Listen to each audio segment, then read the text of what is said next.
Our lab is on how water depth affects Ascophyllum nodosum coverage in the Gulf of Maine.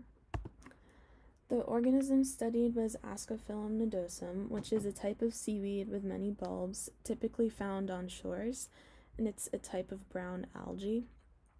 Ascophyllum has been found in many different depths of water, and in order to survive, it performs photosynthesis. We were interested in how the water depth affects the amount of Ascophyllum present, and we read that seaweed on the Antarctic Peninsula best perform photosynthesis in water depths from 0 to 50 meters. So our hypothesis is if the depth of water is low, then there will be more Ascophyllum nodosum present. Data was collected at Odiorne State Park in Rye, New Hampshire in the Gulf of Maine. And we used data that was collected on the days listed and times, which was collected using a tape measure and a quadrat. Starting at the shoreline, we measured out 50 meters, and at every 5 meters we set up our quadrat. And within the quadrat, we measured the water depth and observed what organisms were present and how many rocks and things like that. And later, we used Excel to compare the data through linear regression in order to determine the relationship between water depth and Ascophyllum. Our independent variable was water depth, and the dependent variable was Ascophyllum coverage. Okay, so these are our results from the experiment. So the first graph shows the percent Ascophyllum coverage in all water depth. So the water depth is measured on here from 0 to 30 centimeters. So the R squared value for this was 2 times 10 to the negative 8th. So very, very small. And as you can see, there's a pretty much horizontal line as a regression line on this. So this shows that there was very little to no relationship, really, between the water depth and the percent Ascophyllum coverage. And then this graph shows the percent Ascophyllum coverage only where water is present. So instead it starts at 0.25. As you can see, there's no data points here for 0 for no water on this one. It only starts where water is, so it starts at 0.25 and then still goes to 30 centimeters. Except for this one, the R squared value was 0.003. So it was larger than the first one, showing that there is more of a relationship. As you can see with this line too, it's a little bit diagonal. It's not quite as flat as this one was, showing that there is a relationship. However, it's still very small, like 0.003 is still very small.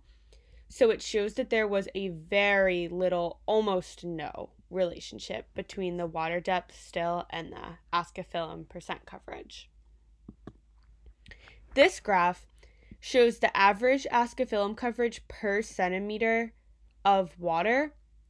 So this one shows that there really was no overall trend or pattern that this was following. As you can see, these are all like different lengths. They're not really following a pattern or trend as they move along this way.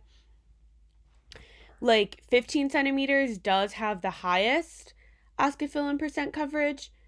However, 12 and 20 have 0, and so does 0.25.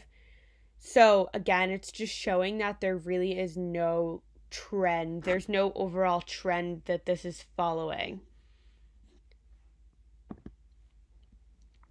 This graph shows its relationship to other studies. So this graph is from a related study, and this is the percent Ascophyllum throughout different months. So the results of this study show that there's a higher percentage of Ascophyllum coverage during the summer months.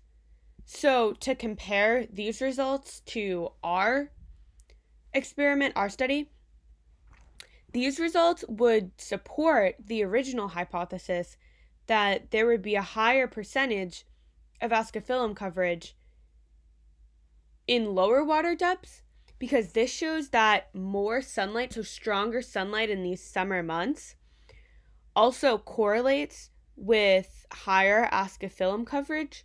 So the sunlight is positively correlated with the Ascophyllum coverage, which can relate to our experiment because in lower water depths, the sunlight would be stronger. There would be more sunlight. Therefore, if with more sunlight there's more Ascophyllum, in lower water depths there's more sunlight, which would also correlate to more Ascophyllum, as we had hypothesized.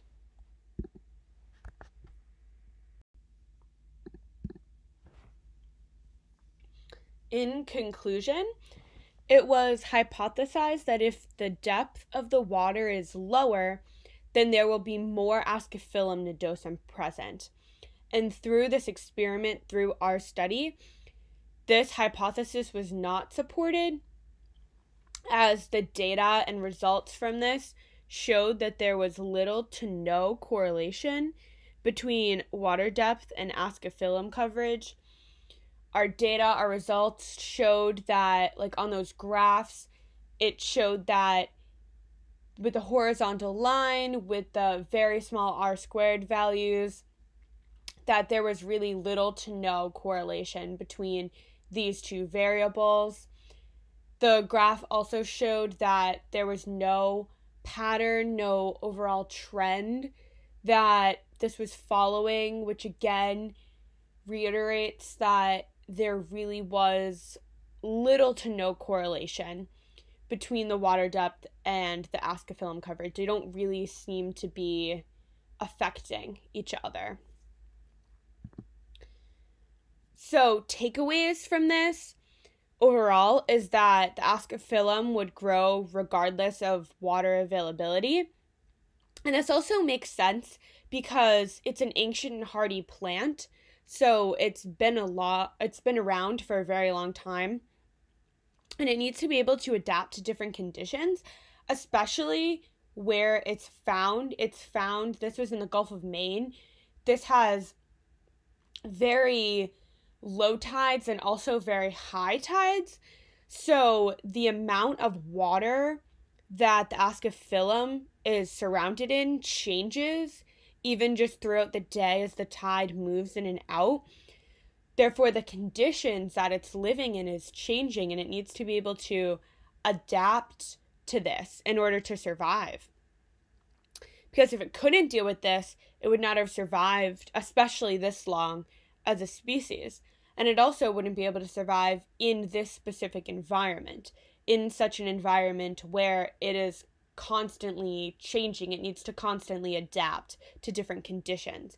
It would maybe live in a more stable environment, just not this specific instability. It's found ways to adapt to this, showing that it really can live in what we found pretty much any water depth in those 0 to 50 centimeters that were measured.